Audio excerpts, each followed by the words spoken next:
Rolling. By the way. Talking about TR. good old Teddy Roosevelt, my man. All right. Okay, Jason Momoa. Momoas. Mimosas. They're pronounced mimosas, guys. God damn it. All right, are we ready? Yeah. All right.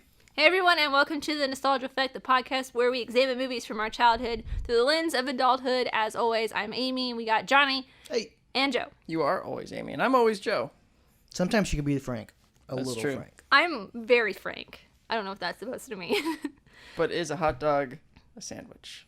No, it's a sub sandwich. Yep. It's a subspecies of the sandwich. You see, it's a subclass. It's in its own league. So Some might say a league of its own. Oh, ooh, there's no crying in hot dogs. that would be a really great segue if that's what the movie we were talking about today. But it's not. It's not. Today we are Not talking. even close. Today we are following up last episode with Jim Henson's Labyrinth. And before we get into that, there haven't really been any trailers recently. Nope.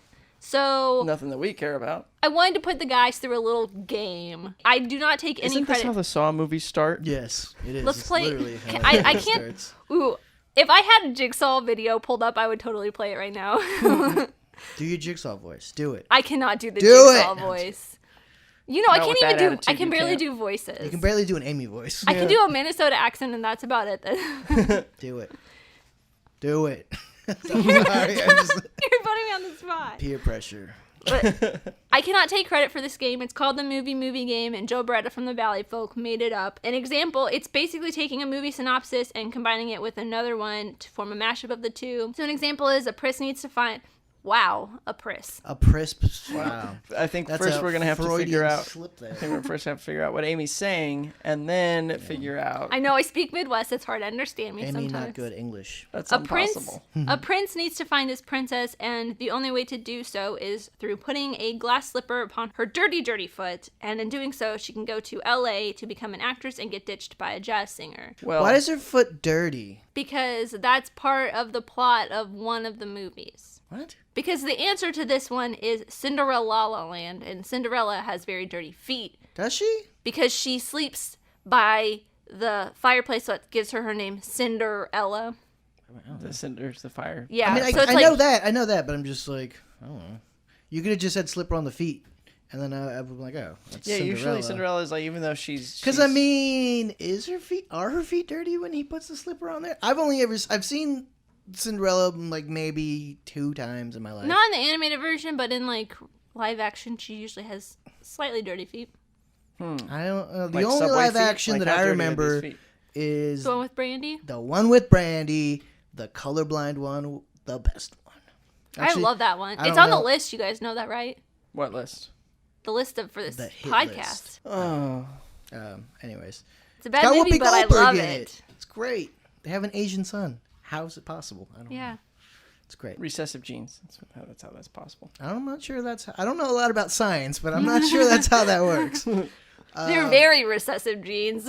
So I picked out 3 of the ones I have on this list. Yes. So let's do the first one. Okay. Star Trek. No. Oh, It's man, that would have been cool if it Something. was. It's Disney plus something. Yeah, it's right? going to be Disney Plus, another movie. Disney Okay. Plus coming to you in November. November 12th. I have a countdown. Oh, God. A young prince witnesses the murder of his father, leaving an irreplaceable emotional scar, so he flees to join a secret kick-ass British organization tasked with keeping the world safe. Batman. It's not Batman.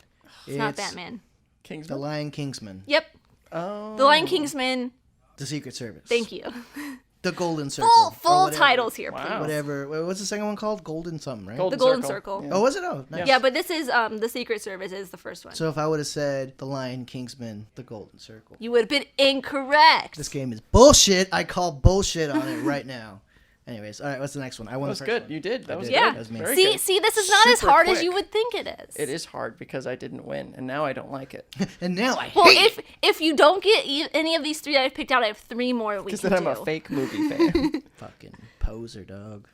Let your conscience be your guide as this real boy escapes from a chain gang and navigates the deep south on an odyssey to retrieve buried treasure and avoid becoming a man of constant sorrow. Pinocchio, Brother, Where Art Thou? Correct. That was it. I haven't seen Where Brother Art Thou. That's one of my Coen brothers blind spots. Yep, I thought mine too. That was good. And then the last one is a young princess Tiebreaker. Yeah, this is the tiebreaker. For all the marbles. I I'm just mean, gonna unplug your we can microphone. keep going. I got 3 more after this one. A young princess is pricked into an eternal slumber that can only be broken by the kiss of a high school basketball playing, backflipping, truck surfing lycanthrope. I know what it is. I mean, What? It's Well, it's Sleeping Beauty Teen- plus... Teen Wolf. Yeah. Huh? Put beauty and teen together. Butane.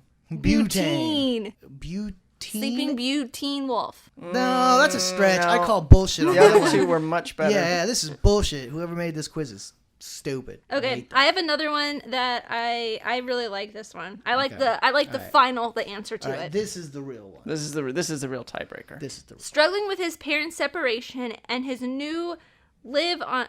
Oh, I typed that wrong. Struggling with his parents' separation no and his English good. new life on the plantation, a young boy befriends a sage advice provider by the name of Uncle Remus, who spins yarns through songs like "Shut Your Face" and "Kyle's Mom's a Bitch." I only know the first one. I know. Wait.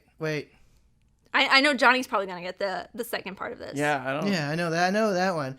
It's So I you don't- I don't guys think put I it know the together. di- Put no, your heads no. together. Screw that. We don't touch. We don't. I don't know the Disney one. I know it's South Park, obviously. Oh, Songs of the South Park. Full title. Oh, Songs of the South Park. Wait, Songs of the South is the Disney movie, right? Yeah. The racist Disney The movie. one that is not available really anywhere. The Nope. one that has been scrubbed. but the it's so full racist. South Park title. What's the full title of the Oh, South Bigger, Park longer, movie? uncut. Yeah, Yeah. So it's Songs of the South Park, bigger, longer, uncut. I just think it's really funny. that's good. That one That's good. works. That one works better than your other one. I feel like that was a tie answer. That was a tie answer. Yeah. So do you want to keep going? I guess so. We have time to fill. Yeah. Dude, I'm trying to get out of here. Places to be, video games to play, Anyways, what's the next one? A circus performer is relentlessly ridiculed due to his physical deformities. He hits rock bottom after his mother is imprisoned for defending him, but he overcomes these hardships and flies away to save his Old West friend from a pack of savage cave-dwelling cannibals who literally bisect his buddy alive in front of him. Well, I know what the first one is. Yeah, it's Dumbo plus what? Bisect his buddies in front of him.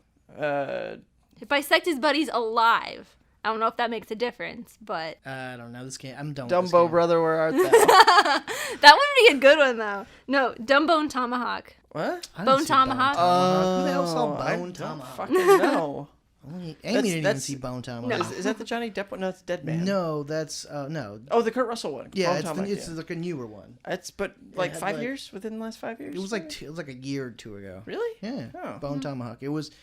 Was it Kurt? No, I think it's like Ethan Hawke or like I think it's Ethan Hawke. it's Ethan Hawke and somebody else. I'm Kurt looking it Russell. up. No, it's not Kurt Russell. I wish it was Kurt Russell. It's like a super serious movie. Kurt Russell, Oh, it is? Richard Boom! Jenkins, Roasted. Matthew Fox, and Patrick Wilson. What? See, I know things even when I don't know things. What am I thinking of In then? your face. Because there was. I don't know. Whatever. I'm done with this game. Okay, so Joe, do you want to give us your top 3 favorite TV shows since we have some time to fill before Oh yeah. we talk about Labyrinth? Listener, you may remember that Amy and Johnny have told us their most.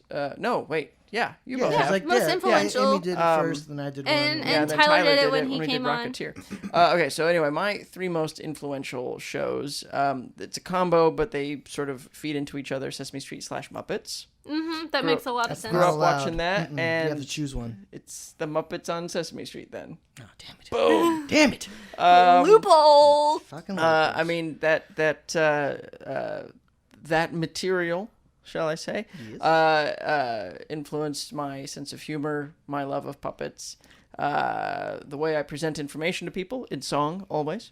Yeah, and it also is very and his, appropriate for the movie we're talking about today. It is. It's true. Actually, it's a good segue. I should have saved it for last Yeah. time. I'm not that Idiot, good. this I'm is not that good at terrible this. The next one, not a surprise to any of you. Wait a minute. It's No. not Star Trek Next, is it?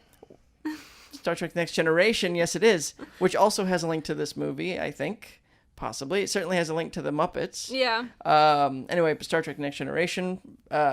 There have been other Star Treks that have followed. DS9 maybe is even... What about Star Trek Enterprise? You promised never to say that in my presence again. But it's got the best captain. It has Count Bakula. Scott Bakula, baby. Yeah. Like you've seen it, Johnny. I just like saying Scott Bakula. He does. You know it's Bakula. I don't think it is. It is. I'm not too sure about that. It's true. I'm going to have to ask him next time I see him. So like, We're Scott, close Scott, personal how you say your friends. last name? He's Anyway. Quantum Leap, right? He's Quantum Leap. He is Quantum Leap. Yeah. Sam Beckett. Anyway, but I call yeah. him Quantum Leap. Anyways, but yeah, Star Trek so Next Star Trek Generation. Next Generation. Yeah, That's the that's one my that ship. everyone That's likes. my crew. It's got Picard. It's got Picard. It's got Commander Riker, Data, Counselor Troy, Dr. Crusher, Geordi I only know LaForge, Picard. Only because he is Patrick Stewart, Patrick Stewart. I blanked Charles on his name. Xavier. Yep. And he's got his new Star Trek Picard show coming up. He does. Which I'm excited for. I hope it's good.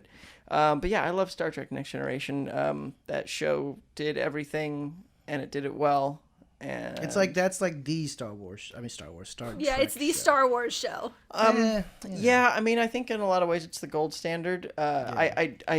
I will openly admit that DS9 is the better show in terms of complexity of characters and story writing and everything else. Well, people don't like DS9 is divisive, right? It is divisive. All I know is that we have a documentary about it. That's true. Yeah. From Shout Factory, What We Left Behind. Yay. And it's good. Anyway, my last favorite show, MacGyver, which I don't know if either one of you watched. That is a surprise. That's Really? a weird one. Yeah, I mean, it's not a surprise when you really think about like, it. I mean, But it's I not mean, a surprise. But but- I mean, it's Because he was so like. only old people watch MacGyver. Well, no? I'm older than you. Yeah. But Yeah, but not that When- much. But you're also what just, network you did know, that show? Was soul. That was originally on, I want to say NBC, and then reruns were on, I think, USA. If you remember the USA network. No. Yeah. I didn't have cable growing up. USA, characters welcome. Yeah, that was before Oh, is that where then. Sykes at? Yeah, man. In but white collar. but anyway, MacGyver was my hero, Richard Dean Anderson. He was cool. He was smart. He could fix anything and turn anything into anything else and get himself. He could think himself out of a problem. He never used a gun, except for in the pilot episode where he does. And ABC. Oh, ABC. Yeah. I and mean, it he's was, no MacGruber, but Did you know that MacGyver's actually the source material for MacGruber? I don't think I just that's blew your true. mind. Yeah, I I saw it don't- right there. I doubt that, Joe. Well, that's what they're- 100%. But yeah. And, MacGruber. Sorry. Whenever you say that, though, like whenever somebody says MacGruber, it always makes me think of that America, fuck yeah, oh yeah. with the Team America. Team America Team thing. America. Yeah. But yeah, MacGyver, MacGyver, huh? he carried around always a Swiss Army knife. Yeah. And Is you that both why you know always carry I around always Swiss carry Army? around my multi-tool because I grew up thinking that was the coolest thing in the world you could have. Yeah, it Fucking makes so much sense, but at the same time, I was like, when do you talk about MacGyver? Yeah, you. That's what I'm saying. Talk like, about MacGyver a You've lot. never mentioned MacGyver. You are the person that wants to be MacGyver, and Yeah. you kind of are MacGyver, but you've never talked about the TV show. Yeah, I've never heard you. You mention an episode. You talk about Star Trek, Star Trek, Muppets. Yeah. Muppets, The West Wing, Yeah. Doctor Who, Doctor Battlestar, Who, yeah. all of these shows, which I'm like, okay, that makes sense. Yeah. Never once have I heard the words MacGyver come out of your mouth until In the right context now. of a TV show. I was No, talking in about any it- context. No, I was just talking about it with I've Chris never- just the other day. Who? You just weren't Chris. You just weren't listening. Well, I tend to tune you guys out. I'm right there when I usually listen to what you guys are talking about, and I did not listen to what you. I did not hear you guys say that. Not only me and Amy on the same side for once. Not and only- so that so- means it's got to be true. this show, because we were talking about it, and the interesting thing about the show is everything that he does on the show works. Like Everything. I don't know. everything. The smart folks at like JPL and places like that would just write in shit and send it. It's like, you can make hand grenades with pine cones. Here's how. And you can. And the thing is the show would do it, but they would leave out some important steps to make sure that people weren't going to do shit like that at home. So little Joe didn't blow his arm off. That's when true. He was trying to make. But pine he cone still grenades. figured out how to do it. Well, he tried. That's why Joe's That's a why- robot now. That's why I don't have an arm. That's why he's That's what C3PO Joe. You may not have noticed me. You recognized me with the red arm. Anyway, but those are my three shows. Yeah. They're interesting picks. Well, I mean, the first two are they're very obvious. Yeah, the third one is it's a little out there, but I mean, I struggled a little bit because like I Love Lucy was something I watched growing up, and I love. But I mean, things that influence my personality and what I aim for in my own personal life. Yeah, I mean, it makes like 100% sense. Yeah. But it's like never heard you talk about it. Yeah, literally never. How? Because like my 3 shows and Johnny's 3 shows are shows that both of us talk about constantly. I talk about MacGyver. You really do not. No, Joe, I have been working with you for 2 years and you never talked about MacGyver. I worked with you for longer than that, and I guess I only talk about MacGyver with people I care about. Well, that's Roasted. fine. Roasted. Hey, that's fine. that one hurt. Anyway, but those are my shows. Those are Joe in a nutshell. And I do highly recommend MacGyver. I think it's on one of the streaming services. It's very good. Like, you know what I recommend? MacGruber. Oh. Sorry. Sorry, I'm not sorry. I love that. That's one of the best SNL characters. I fucking love that bit so much. It's so as a longtime ardent supporter of MacGyver who talks about the show constantly, when I watch that sketch, I'd be like, man, fuck this sketch. It's not even funny. So dumb. I've never seen the movie though, which I hear is pretty good. And I've never seen the movie. I've only seen the sketches. I don't think anybody saw the movie. It flopped. I know it did flop pretty hard. I only remember. Nope, never mind. That wasn't even. Nope. That was a totally different movie. That was a totally different movie. Speaking of movies, wasn't even. Let's talk about Labyrinth. It wasn't even Amy who saw it. Let's do a segue from Joe's first most influential TV show Muppets into Jim Henson's Labyrinth, starring David Bowie. Starring David Bowie. And Jennifer Connelly. Baby Jennifer Connelly. At the ripe age of like 14 or 15. She's 14. She's like, it's crazy. Insane. I was like, holy shit. Yeah. Felt a little weird because I was like, Jennifer Connelly's really pretty. And then I was like, wait a minute, how old is she in this movie? And I was like, You have to register with the state now. Yeah. I actually, Careful, Johnny. I mean, she's still. I mean, I'm just saying. She still looks fucking great. She's one of the most gorgeous actresses She was the ever. best part of Alita. I will like. She did acting wise. Nobody made great choices in that movie, but Jennifer Connelly just looked gorgeous. She was a great choice in the movie. Yeah. No, I mean, she's just. I mean. And this I looked up like how old she is, and I was like, oh, late 40s. She's in her late 40s, yeah. But I was like, I wouldn't have known. Yeah. I just know she's been around for a really long time. Like she's been in so many movies. Yeah. This is our second movie actually with Jennifer Connelly because we did The Rocketeer, which I was not. You were dead. I was dead. But you got better. Yeah, I was in the slowly. The land of souls. Yeah. Somebody threw you off a cliff. Anyway, but Labyrinth. So I know Joe, you hadn't seen it, which is correct. why we're watching it. Johnny, which was had you also seen it before? shocking to a lot of people. Yes, because you love Felt so much. It's fleece. Which Whatever. I will give you guys a slight spoiler. There's not much felt in this, puppet wise. How about Tom Felton? No, Tom Felton wasn't even born when this movie came out. Oh. This was like what? This is 80s, right? 83. 86. I was like, I thought 86. it was 86. I'd been born. You had been born? I'd been born. I had been born. He's been Jason Bourne. I think Tom Felton was born a couple months after this movie came out. No, I'm older than Tom Felton by a lot, I'm pretty sure. Yes. 87. Bam. Yeah, by a lot. I was lived in born- those 2 years. He was born a couple months after this movie came out. And by a couple months, I mean like a year and 4 months. That's a handful of months. June to July, August, 3 months. Okay, anyway, Johnny, so you had also not seen this Yeah, film. I've heard of this movie. It's famous. I knew about it, but I had not seen it. No. Mm-hmm. And then Amy, you had seen it. I had seen it. This would be my third time. How recent? Like, when did you first see it? And first how time I recently was the saw last it- time you saw it? The first time I saw it was in 2016. It was like when the theater that I used to go to back when I lived in Indiana, they would do flashback features on Wednesdays and Sundays, and I went when they were showing this. So the first time I saw it was like on a big screen, and I was like, That's pretty cool. mind blowing. It was so cool. And like, what made you want to see it? Was it a movie that you heard about and was curious about, Yeah. or just Well, I mean, because it's like, as you've told us repeatedly, you did not watch many movies when you were. I did not. I did not watch many movies in the theaters. I did not watch many movies besides Disney movies growing up. So what was it about this one that made you? Well, I went to most any of their flashback features. Like, if it was a movie I had seen, if it was a movie I hadn't seen, I went to see it. This one really stood out to me, though, because it was like a fantasy movie. It was a Jim Henson movie. It's got David Bowie in it. I'm like, all three of those things I really, really like. So I want to go see it. I don't know why I hadn't seen it before. It seems like a movie, like after watching it, I was like, this is a movie that I would have watched as a kid had I known about it. I think it was a movie that I did not know about until I was older, and I just like, I want to go see this movie now. Yeah.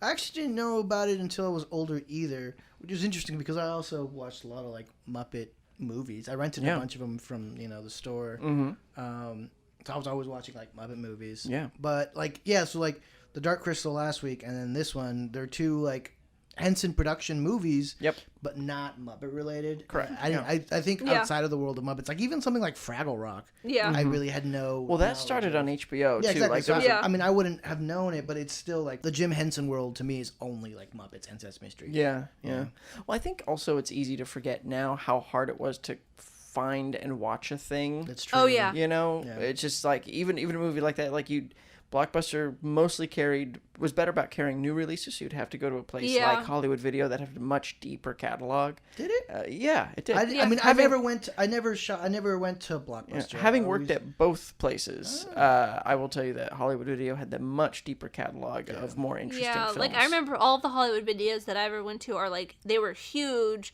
compared to like any of the other video rental places. Really? I felt Blockbuster was the Blockbuster that was in my town was at least pretty. They were comparable sizes. Yeah. But I mean, I only went to Hollywood Video just because it was the closest one. Yeah. It was cheaper. Yeah. But I did. That's where I watched. That was my film school. Right? I did it Tarantino style. Hell yeah. Yeah.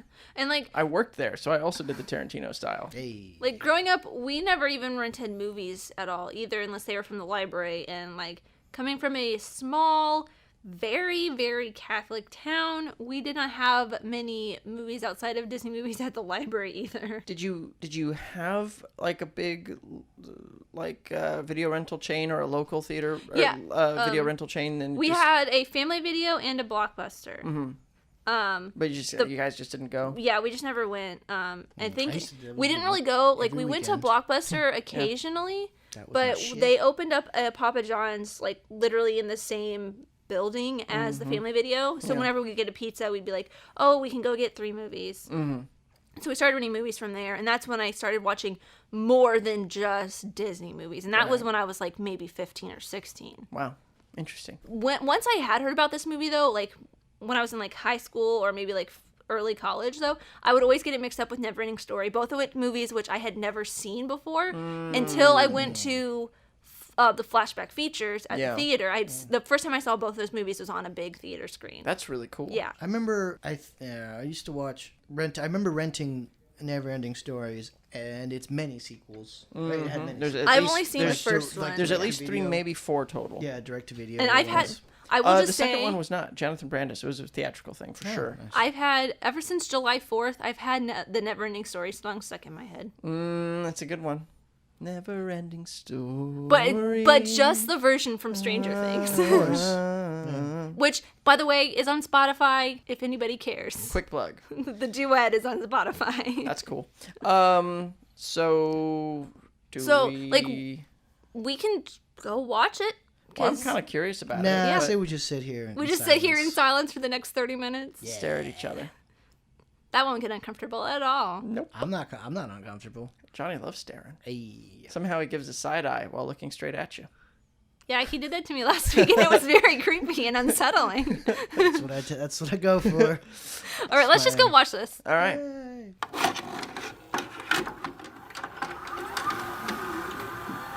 And now, our feature presentation.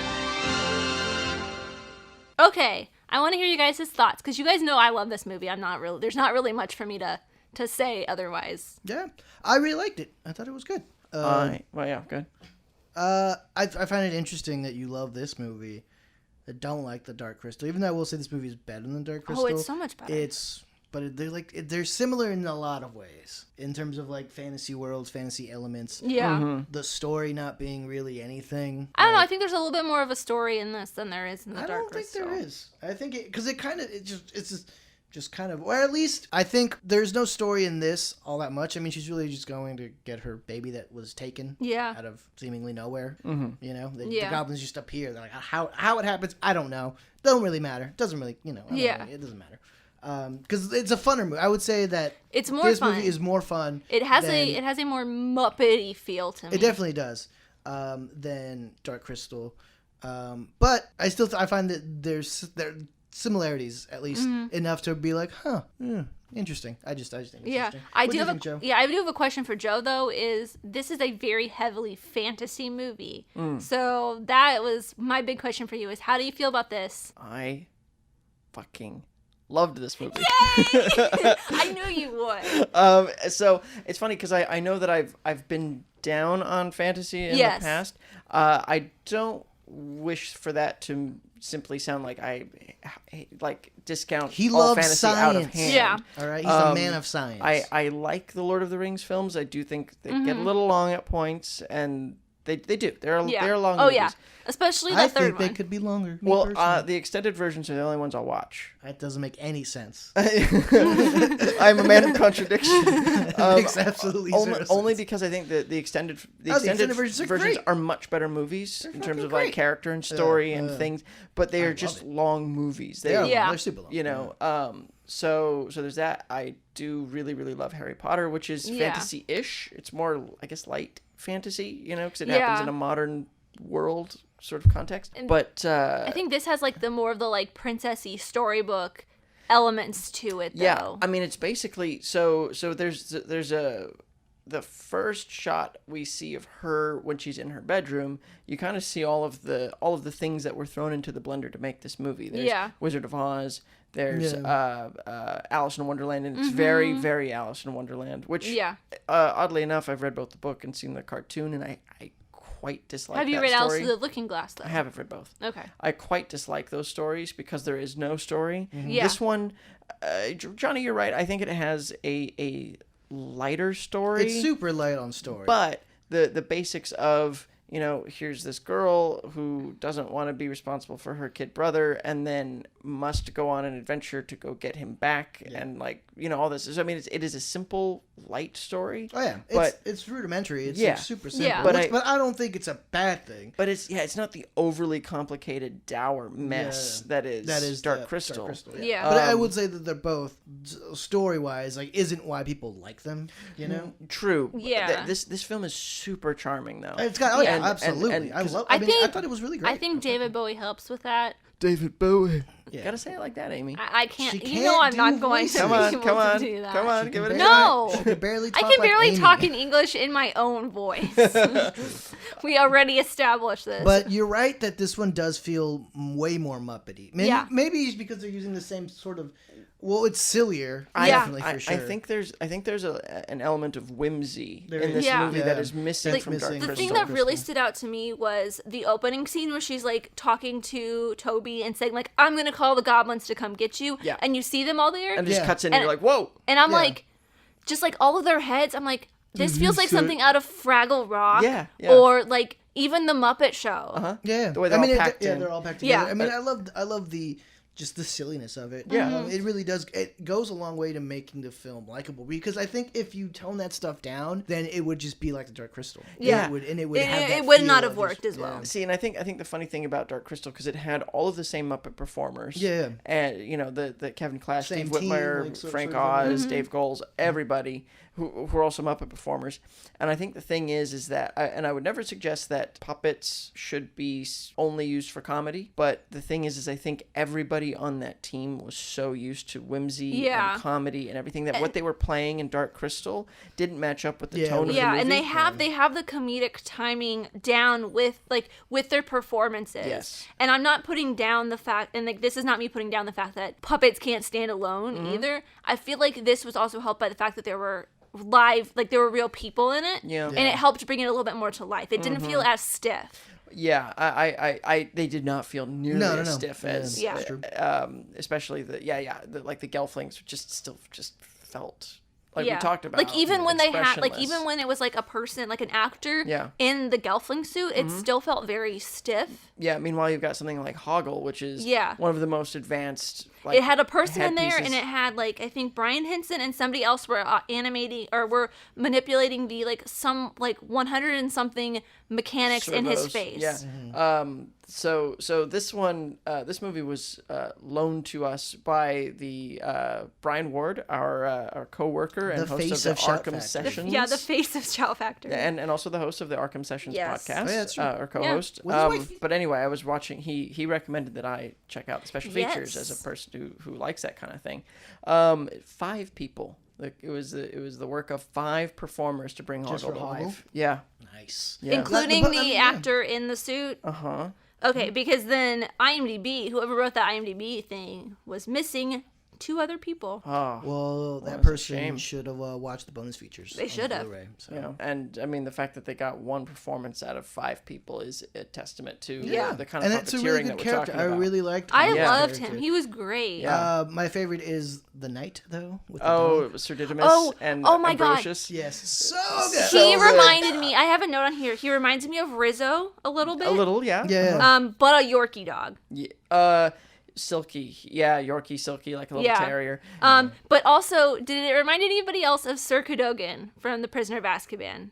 Yeah, actually I could see that. Mhm. Like not in the movie. He's not like as prevalent in the movie, but he has like a huge part in the books. sort of. And like the way he's like challenging everybody, I'm like, God, it's Sir Cadogan before Sir Cadogan. Especially when he's like, I have sworn my life blood that Yeah. no one may cross this bridge unless they ask me to. Because if you I watch was it, to get my permission. He's like, "Can we have your permission?" He's like, "Yes."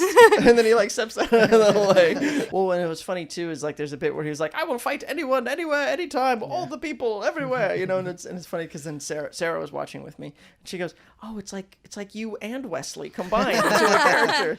And then Ambrosius is absolutely Oso because there's that Oh, bit yeah. where he's like, turn around, I'll never feed you again," and then He's like, he like turns around to like face all because that's Oso is totally Yeah. 100% food motivated. oh yeah, I loved Sir Didymus. Ludo was really sweet. Yeah. You know, yeah. kind of reminded me of Hulk a little bit. It was like so many stairs. you know? Yeah. They were like calling the rocks. He's like, "Are the rock?" Or Jenny Miss is like, "The rocks," and he goes, "Yes, rocks friends." Yeah, and then David Bowie was really good. Like he was. I loved it. He's my favorite part of this. I liked him. I didn't care for the musical bits in this. I love really? Dance Magic. Yeah, It's like my I love favorite. David Bowie. Yeah. And they did make me. I was like, oh, I need to listen to some David Bowie music. Yeah. I haven't listened to it in a while. But I was like, it felt. I don't know. It felt weird. It's. I mean, it is. A I mean, choice, this for movie's sure. already strange. Yeah. But I like it. But Yeah. like, yeah. And I'm not like against musicals or musical pieces in films, especially with like puppets and like animation and stuff. Like, I think sometimes they work great. Like, I love.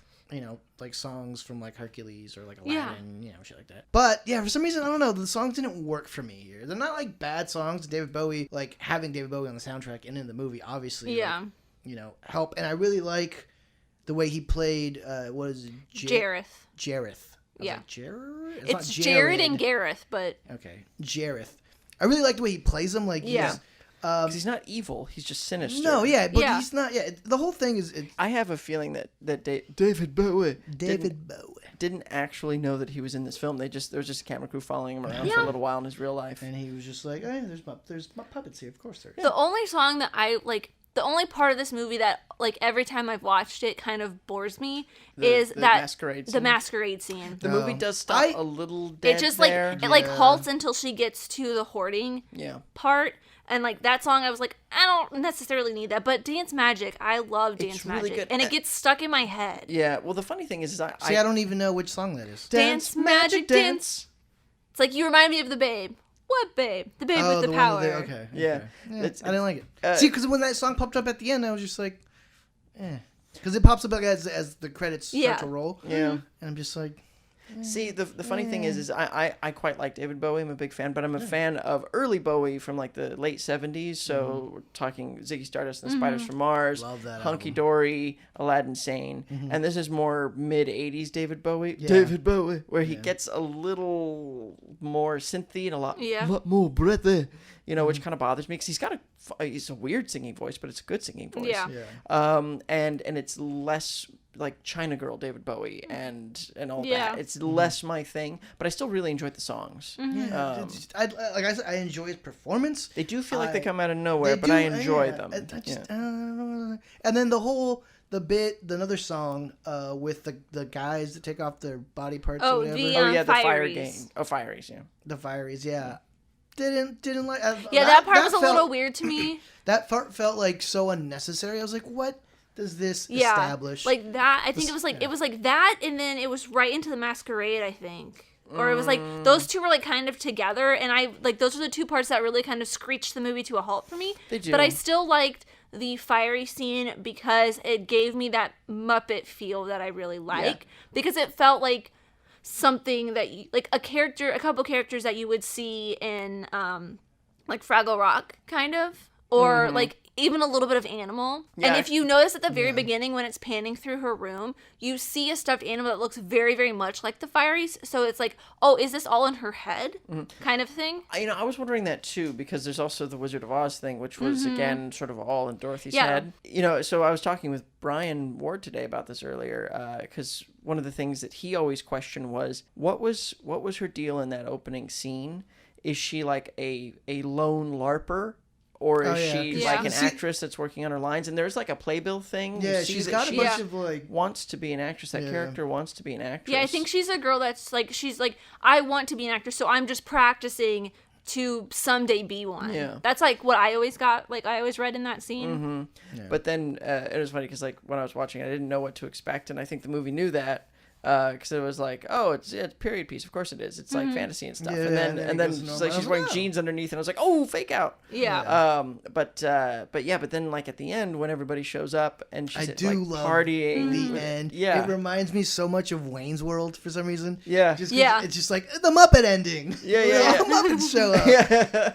Because it's a stupid ending. There was supposed to be a different ending though, where she talks to them through her window, and they just kind of like disappear. So, but they wanted this like happier ending. Yeah. But I mean, I get it, but I think I don't know. I like it, but it's very stupid. It's just like I said, it reminds me of Wayne's World. Like, it's just like let's do the Scooby-Doo ending. Let's do the Scooby-Doo ending. Yeah. Let's do the Muppet ending. And it's like, let's do the Muppet ending. And just have them show up, and then I was like, wait, so. I mean, if somebody gave me the choice of every day, like what ending do you want today, Joe? I would choose the Muppet ending. I mean, constantly. Yeah. I mean, it's not bad. I kind of. But it made me laugh. I don't know if that was intentional, but. I wonder if it's. I think it's meant to make you laugh. I definitely felt like maybe the movie was a little bit about how she's this angsty teenager, and here she is, sort of. It's weird because she's an angsty teenager who's still super attached to her. Angsty. She's just bratty. Well, she's bratty. She's annoyed at everything. Yeah. But she's also still super attached to her teddy bear. Childhood. And so I kind of have this. That's what the like I really like that the hoarding scene. That really, hoarding scene was really cool. That Like good, I don't know exactly when in the scene I realized they were trying to make her like them, and they're Yeah. piling all the stuff on her, but I was like, like oh that. shit. And that was like really cool and really kind of scary way because I have my own hoarding tendencies. Yeah. But I kind of felt like that last bit with all the characters was a little bit like, hey, you can still like grow up and be responsible, but you can keep your like imaginary friends and fantasies if you want, things. Right. Be a kid at heart. Yeah. You're only young once, but you can be immature forever. But speaking of like getting like kind of scared in that scene, this is definitely a movie that I would have watched as a kid if I had known about it. Yeah. But it also probably would have scared the shit out of me, especially like the scene when she first makes the wish to the Goblin King and like all the goblins are kind of like jumping around her parents' room and like skittering around. Oh yeah, that scene scared me. And then the spooky, helping Really? I hand didn't scene. think that scene. I thought that scene was funny. It's like the way that they're like just like dropping down in the shadows and you hear like the little laughs. And they're like underneath the and they're like bedclothes scampering around. The bit when they're all packed in, they're like, did he say it? Did she say it? Yeah. It's like, it's like, she's like, it's like, has she said the words yet? It's like, goblins, I'd like you to take my brother. What's so difficult about that? You know, like not that part. that bit's funny. But No, the I know, part but the like part in where her, They yeah. actually That's what I'm break saying. in. And then yeah. and then when Jareth comes, and then the helping hand scene, it's like That was that was like the scene from really- Doctor Strange to me. Which scene? The scene where in he Doctor- like the- first the- goes through the When he and it's like different all the dimensions. Oh, yeah, the hands nerd come dimension. all out. the and- hands come out. Like it's Oh. literally he's like looking at his hands and his Oh, fingers they start keep growing. sprouting. Yeah, I love that bit. That's so good. It was super trippy. I mean, I loved that helping hands bit, especially all of the mouths. mouths, like Yeah. making the faces and the eyes. Oh, there. There's actually a little bit that they talk about that in the making of. Apparently, that tunnel was about 40 foot tall, and they would like essentially like they had her on cables and they would lower her down through all the hands, and some of the hands were like fake, Yeah. you know, Yeah. and some were real. There were over with 100 puppeteers in pairs there. of latex hands made for that scene. Yeah, and it's That's super insane. trippy to watch. Yeah. Just like just to watch the set, like the camera angle pulled back, seeing Yeah. The how it sets all on this is. were great though. Amazing. Oh, yeah. Like the first All the first time she's practical. running it down the Yeah. maze, Yeah. like you can tell that there's like a backdrop there, and she like stops right before she gets to it, but she like keeps going. You're like, oh my god, when's she gonna stop? Like, Yeah. how far is this down? It's pretty far down. Yeah, the force perspective stuff, or like when that little caterpillar says like, you know, the exit's right there, you know, and then she goes to like That's feel it, it, and yeah. it's just that force perspective thing is great. And that little Yeah. that little worm was funny too. Yeah. Hello, did I you love- say hello? No, I said hello, but that's close enough. You know, that absurdist stuff is Yeah. great. I do love all the little, just the little characters. Like, there was a bit where, like, the night guy, I forget his name. Sir Didymus. Didymus. Dynamis, yeah. He's just talking. They're just walking, like, they're walking up to the castle, and he's just talking to, like, the dog or something. Yeah. I don't even know what he's saying, but he's saying, like, some just random stuff, and it made me laugh so hard. Yeah. Yeah, It's like- I had a smile on my face pretty much the whole time I Oh, was yeah. watching this. And, It's so good. Like, I just love it. It did make me want to do a double feature with The Princess Bride, I could see that. Yeah, for sure. yeah. but There's I would watch it. there's the bit when she's trying to figure out which guy is lying to her. Yeah. Through the two doors, and she sorts it out, and it's like pretty smart. Yeah. It's really good reasoning. And she I immediately thought of Princess Bride when she's explaining it, and they're both like, I don't get it, you know. Yeah. I just immediately thought, well, he clearly can't choose the wine in front of me. Yeah. You know, never get into a land war with Asia, but only slightly less. Never. Speaking of that scene though, where she has to choose between the two doors. Yeah. After the worm tells her to go right, every time she has to make a decision to go a left or a right, she always goes to the right side. Interesting. Like she goes through to the right when she goes through the door after the worm. Yeah. She chooses the right door with the knight, and then she chooses the right door knocker. That's actually a really interesting point. That is actually a fact that I found at IMDb. I hadn't noticed it until I saw that. I'm trying to remember my Greek mythology, the labyrinth and the Minotaur, you know,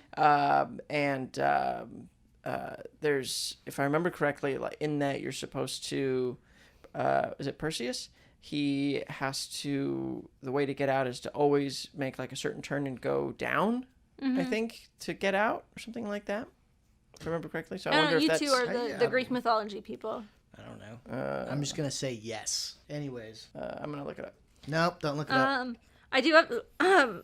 Do we have all of our thoughts? Because I do have a couple fun facts and two recastings. I got thoughts. Okay. I got thoughts, but it's THOTS. Oh, That's right. That's You right. doing some bragging there, Johnny? I went there. I'm just kidding, guys. I have nothing. Literally, he has nothing in front of him. I have nothing. So let's see. I did think goblin abduction was probably the only legal way to get rid of a baby. Yeah. And True. I don't know. You could always smother it. that's not so much legal though. Not if they don't find the body. True. Anything's legal as long as you don't get caught. I don't know how we can not talk about David Bowie's ball work because he had some. Oh, yeah. So he had some ball work on But display. that in this wasn't even movie. David Bowie. That's true. It was a guy called Michael Motion, and he like basically put his arm underneath Bowie's like armpit and had to do all of that blind. Really? Yeah. It's funny. Um, Well, that reminds me of those. There was they like sold those like a ball like that on TV. Oh, did they? I forget what it was called. It was called something, and it was just there was an infomercial. And they would do like the. And they would do like the little moves and the thing. And my nephew got one of those balls. Oh, did it have like a gyroscope or something in it? Like it would always like right itself or something? I don't know. It was a stupid ass toy that they were selling. It's one of those like on TV things. But that's when I saw that I was like, oh, that's funny, because this was like in the 80s, Yeah. And those things didn't start like making an appearance until like 20 years later. And then let's see. I did. We're done with the Minotaur story. We moved past it. I told we? you not to look it up. I did think it was interesting that she calls Hoggle Hogwart. And Oh, I yeah. kind of wondered I did- a little I did bit see that. like if that. Interesting. That was my first. The reason I even knew about this movie or found out about this movie is that one of my younger cousins, like, I guess they watched this in a class, or he watched it somewhere. Yeah. And he was like, "Oh, have you ever heard of this movie Labyrinth? Like, there's a bunch of like Harry Potter character, like people like guys in Hogwarts or whatever." And I was like, "Oh, that's interesting. I've never heard of this movie." And that's actually, I'm remembering now. That's the first time I ever heard of it. Yeah.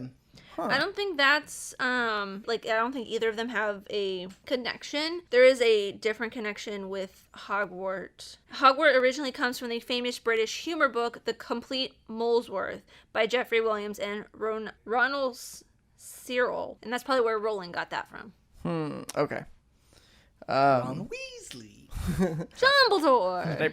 Snape. Severus Snape. Dumbledore. Anyway, but let's see. I thought, I was wondering about the baby, like how that baby was standing in a room full of crazy ass shit and not losing his shit. And in the making of, his mom is like right in his eye line, Yeah. like where the other puppets. Well, where the other you know puppeteers whose are. son that is. That is the screenwriter's son, isn't it? No, it's Or the conceptual conceptual designer, art, who Froud, made the Brian crystal, Froud. who made the crystal that changed dark crystal from chrysalis to crystal. Right. Yeah. By the way, it's Theseus, not Perseus. Idiot! Don't want to Come get that on, out Joe. there. Fool. But anyways, Amy, do you have any fun facts for us? More fun than Joe's Greek mythology. I don't know. Is he ever gonna find it? He's been looking for it for I 10 mean, minutes. I found this thing. I'm just reading my other list, but let's see. The doorway out of the oubliette was cool. Oh yeah. That was like a magic trick when he's like it's on the floor, that plank of wood, and then he lays it on the wall, and then he opens it one way and it's a cupboard, yeah. and then he opens it the other way and it's a tunnel with a light and everything. I really liked like visual effects wise, Yeah. the MC Escher stuff at the end. The Yes. MC Escher thing was really cool, and so that where David Bowie's like Yeah, he's, walking like, upside upside down down, and then like walks that moves way. up. Yeah, that's so cool. They had like a rig for a real man that wasn't like a puppet or anything. It was a real man who had like a thing, and it was all you could see was it running up his leg, but it must have gone to something that was like fitted onto his back, but it flipped him from like, upside you down. could tell up. that it was a real person doing that. That's what I imagined. It was some sort of rig that super just cool. like It was flips like him up. it's probably one of the coolest effects in this. There's also some real magic tricks when Jareth has he has this it's like the balls and it's like turns into the snake, and then he throws the snake at her and it turns into a And it scarf, turns- and then she throws the scarf down on the ground and then it And turns the into a little goblin creature, appears. and it was just like whoa, because Yeah. that was all in camera. Yeah. Like the practical. This movie was a feature length magic trick. Yeah. Like even when they crawl, when she and Hoggle crawl out of the like that underground area and they crawl out of that pot where you can see the bottom, like that's all classic magic stuff. Yeah. And I was really hoping that they would reveal how they did the snake to scarf thing in the making of, but they didn't. So I don't know how they did it, but I would very much something like Joe to. doesn't know. Yeah. Well, speaking of practical effects, the CGI owl at the beginning, that is the first attempt at photorealistic CGI ever. Interesting. Really? Yeah, in a feature film. Even before Young Sherlock Holmes? That's That's what her computer said. that is what IMDb has said, and that is what the creator of that special effect said when he did a guest lecture at my university when That's I was cool. going to university, and I took an entire half a semester's course with him, and it was really interesting. But yeah, it was like the first attempted photorealistic CGI animal character, actually, correction, in a feature film. Some more fun facts. This is mostly background type stuff. There's a picture of David Bowie on Sarah's mirror, along with a model figure of King Jareth on the vanity. I did see that. I did notice that. I was like, oh, interesting. Because, I mean, all of this is coming from a book, right? Yeah. That she's reading, which is the thing this is where, like, the story, I kind of, like, don't think about it because I'm like, I don't really get it. It's where it's coming from her head. It's like all of her imagination. So is she going crazy? Like, what's... No, it's like Dorothy in Wizard of Oz. Or, like, even Alice in Wonderland, where it's kind of like, it's all part of their imagination. Like, they're daydreaming young girls, and they want to escape from things that they don't like or that are boring to them. So they make up this huge fantasy world where they go on an adventure based on things that they already that are in their subconscious. I don't know. Sounds like she's going crazy. Well, you were never a young girl. You don't know that. Into fantasy. Don't assume things for him. Don't assume. It's 2019, Amy. Time's up, all right? Okay. Jesus. Gender conformity. And then my last fun fact is when he learned that Ludo's rig weighed over 100 pounds, Jim Henson told the creature shop to start all over again and make it lighter. It was brought down to just over 75 pounds, but still too heavy for one person to operate at a time, so puppeteers Ron Muick and Rob Mills had to split the performance. Yeah, in the making of he says that the original estimated weight was somewhere like 170 pounds. Wow. It's a big... I mean, yeah, it's a huge animatronic, puppet. So I'll add some additional stuff. That humongous, the big giant like Hulkbuster guard thing that came out of the door. So that was all practical. Apparently it was like the tallest puppet ever made. It was 15 foot tall. And it was originally going to be made out of fiberglass. And they only had like 2 or 3 months to make it. And it weighed several tons. And the exterior was made out of fiberglass, but then the fiberglass couldn't move. It couldn't flex. So then they ended up making the surface out of polyurethane foam and painting it to make it look like metal, and then sort of hiding where it would sort of flex and stretch so it wouldn't look like foam. Like it wouldn't look like foam or rubber. And it was remote controlled by one fella who did the whole thing. Wow. One person? Including the puppet that was in the top? No, that's I guess that might have been like an insert shot, yeah. But like the whole thing by itself, all in one go, is one dude standing like on a raised catwalk with just like these computerized levers and moving the whole thing. That's insane. That is pretty. I mean, really it cool. looked impressive. Really real. It did. Though. It's an impressive movie. In terms of like set design, puppeteering, like special effects, like it's pretty great. And it's I had fun. a good time with it. Yeah. Also, and so this is something else that links up to my show selection, Star Trek: The Next Generation. If you noticed, the choreographer credited is Cheryl McFadden. I did notice that, yes. Right? Yes, I it was. I was so looking for that. Well, what's funny is I saw that and I was like, that's weird. I wonder if she's related to Gates McFadden, who Also famously wondered that. played Yes. Dr. Beverly Crusher on Star Trek: The Next Generation, because I knew that Gates McFadden worked with the Henson Company. And she's a also knew credited puppeteer on the Muppet movie. And I thought maybe that's how she got into it. Like her sister, worked with them on this movie. But that doesn't make sense chronologically speaking. Duh. I know, like Johnny. How did we not know this? So and then in the making of, there she is, Gates McFadden, all over the place, helping out, coordinating stuff, choreographing things, and then Jim Henson says, and we've got Cheryl over here running all of the choreography for the trolls, and it was like, oh my God, her name was Cheryl. None of this is making any sense to me. And the funny thing is, I only know because Ward told me to point it out to Joe to see if he noticed. And I did. I didn't need. All Amy said was anything. All Amy said was, Ward asked me to ask you if you noticed anything specific, and I said, was it Gates McFadden? She's like, I don't know. He didn't tell me the names. I said, was it Dr. Crusher? She's like, I don't remember. I didn't write it down. I said, was it Star Trek? And she's like, yes. Yes. But that was a great impression of me, by the way. I'm a mimic. He's a master impressionist. He's the master. I was gonna say master disguise, but that didn't make any sense. Continue. Sorry. But the funny thing is, on Star Trek, Dr. Crusher has a background in dance, and there's an episode where she teaches Data how to dance, but it's like tap dance. And when you said dance, I was thinking like jazz, dance, free magic form, dance.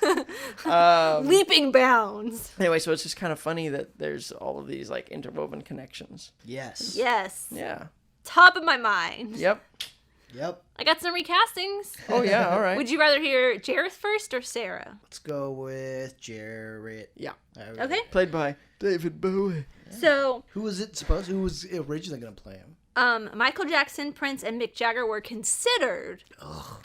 Jim Henson preferred Sting, but his kids told him that David Bowie, who had reached his peak of mainstream popularity with the Let's Dance album, would be best suited to do it. Bowie wanted to make a children's movie, liked the concept, and found the script funnier and more amusing than many other contemporary special effects movies. God, I'm glad they didn't choose Michael Jackson. Oh, No, this Especially would when be he steals, so tainted. Especially when he steals a baby. Yeah.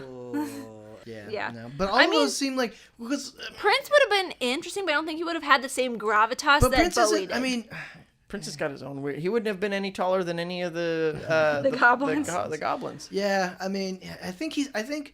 Yeah, Prince would have been really weird. Yeah. It's like David Bowie's just Mick perfect. Jagger would have been totally wrong. Well, I think he. I don't would've think I been- could have, like... He's not a bad actor. If you've seen, I think it's called New Jack City. He's like a villain in that against Emilio Estevez. Have you seen this film? Nope. I've heard of New Jack City. Well, there's Free Jack City and No, New Jack City. New Jack City. New Jack City is. It's got. I know. The only thing I know about that is Chris Rock's in there. Is he? I think so. I'm pretty sure. If Maybe- it's New Jack City. If it's. Which? Because I think Free Jack City is the gangster one, right? I don't know. Mario Van Peebles. Yeah. Northern people. No. Okay, so that's the other one. Ice-T. Yeah. Yeah. Okay, that's so then it's Free Jack. Okay. Yeah. Because I was like, New Jack City is a pretty black movie. Yeah. So I don't know. I think it's, or if maybe it's Mick just Free Jagger Jack. was It's in just there. Free Jack, and that's Emilio Estevez and Mick Jagger. Oh shit, I totally forgot the other big influence on this movie, and it's called out in the credits is Maurice Sendak, Where the Wild Things Are. Oh, Where the Wild Oh, Things yeah. It's a book that's there, and Yeah, you very see it in the beginning, pan. yeah. The yeah, beginning. Ludo looks like straight out of I that didn't book. Oh, yeah. make that connection, but you're Yeah. right. Yeah. Wow. Oh, totally. I forgot about that. Anyway, and then it even says like Jim Henson wishes to acknowledge his debt to Maurice Sendak, which I thought was cool. It's in the That's- credits. I like that. Yeah. And then for Sarah. So all of these women had auditioned for the role of Sarah. Helena Bonham Carter, Jane Krakowski, Yasmin Bleeth, Sarah Jessica Parker, Mary Stuart Masterson, Laura Dern, Maddie Corman, Carrie Green, Lily Taylor, Laura San Giacomo, Ali Sheedy, Mia Sara, and Marissa Tomei had all auditioned. Interestingly, they all auditioned for my Sarah as well. Boo! Boo! You ruined this whole podcast with that one. The podcast is canceled. But before Jennifer Connelly was chosen, Krakowski, Sheedy, and Corman were all highly considered for the role along with her. Interesting. It's interesting, Laura San Giacomo. I've met her. We shot an interview with her for Quigley Down Under. Mm-hmm. Very nice lady. But yeah. no Jennifer Connelly. No. No, I'm just kidding. I don't know. That seems like a mean thing to say. I'm just, yeah. Any final thoughts before we is, ask the big question? This is a wonderfully whimsical film. I really liked it. Yeah, it's a lot I of liked fun. it a lot more than I thought I would. Yeah. I just had no really frame of reference other than David Bowie and puppets. Yeah. But I thoroughly enjoyed it. It's Yeah. pretty great. I kind of went in a little worried because of Dark Crystal. Yeah. And I thought, because I love Jim Henson's work and his legacy, and Dark Crystal, I was like, whew, oh man, this is a It was dark kind mark of the on your opposite record. for me going into Dark Crystal because I was like, oh, I love Labyrinth, but I had heard so many bad things about Dark Crystal. Right. So I was really glad that I liked this so much. Mm-hmm. I could definitely, if I'm like out there in the world and I see it on the shelf somewhere, I could definitely see myself purchasing it. Mm-hmm. There was a thing at the end of the making of that I thought was really cool, and Jim Henson was saying that he really likes movies that leave him happier than he was when he went in, but they also mean something. And he Yeah. said, like, with this film, I think we did that, and I agree. I think he did. Yeah, I think they did a great job on this. Yeah. So the big question, does it hold up? I think all Yeah. of those masterful practical effects. There's a couple that are a little aged, like the Fireys. The compositing on that is a little rough. It's a little rough. And the owl, because it's like one of the first CGI characters. The owl is very you can. And it's the first thing. And you it's see. the first thing Literally you the see. first thing that pops up. Yeah, and so there are a couple of effects that don't quite work out, but everything else is. But the film is so good, enjoyable. and it is so enjoyable.